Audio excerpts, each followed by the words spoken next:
Hello， 大家好。我喺街市見到呢條魚寫住石斑，不過我唔知佢叫咩斑，咁我買嚟試下啦。我買咗5.8英鎊，咁呢條魚半斤重，300克。我返嚟先知佢冇同我劏到，咁啊要自己劏添。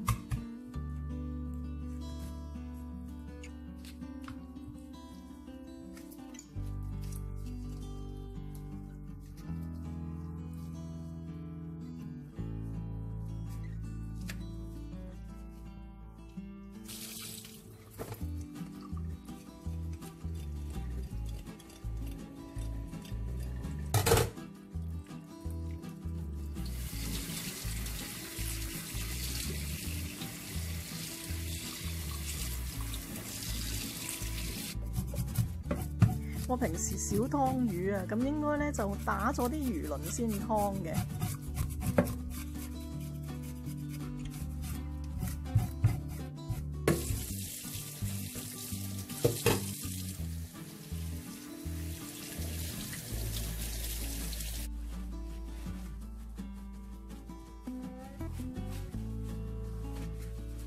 條魚吸乾水，唔好忘記連個肚都要吸埋。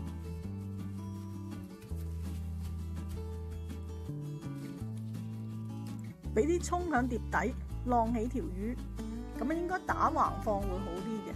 但我就翻咧，我個碟咧我就打直放。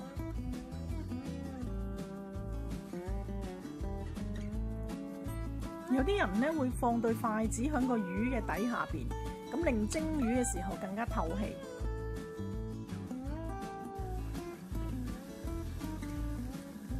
水滾落鑊。1斤重嘅魚咧就蒸6分鐘，2斤重嘅魚咧就蒸12分鐘。雖然我呢條魚係半斤重，但我都會大火蒸佢6分鐘，因為一般家庭嘅火力咧都係比較弱啲嘅。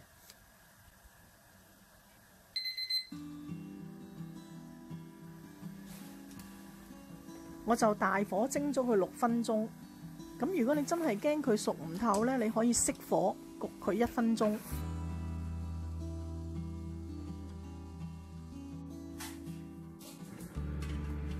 已經焗咗1分鐘，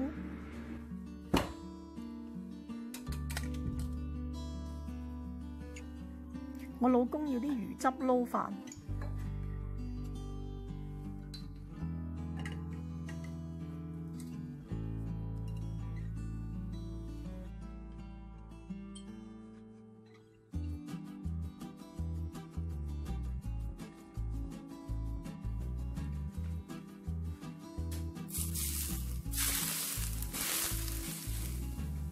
俾少少蒸魚豉油落嗰個汁鍋度。